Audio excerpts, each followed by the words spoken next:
Welcome to Pindar Poetry. We hope you learned something new. In this video, I will show how to connect Bluetooth in BMW X3. Start by turning on your phone Bluetooth and the car's iDrive, then select Communication, Mobile Devices, and choose Connect New Device to begin pairing. Begin by placing your phone near the center console and unlocking it, then open Bluetooth settings.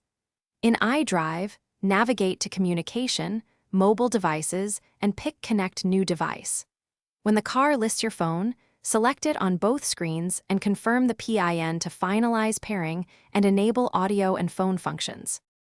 If you are finding the video helpful, please hit subscribe and like to support the channel.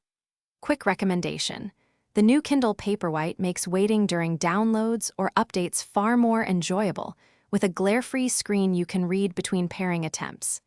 Check the description for the link and other deals, grab one if you want, and now let's get back to the video. If pairing fails, remove previous device records from both the iDrive and your phone, then try again. Rebooting your phone and cycling the car's electronics often clears issues. If problems persist, check for software updates for the vehicle and phone, and attempt pairing again with Bluetooth visibility enabled on your phone. Thanks for watching. Consider subscribing if we helped you.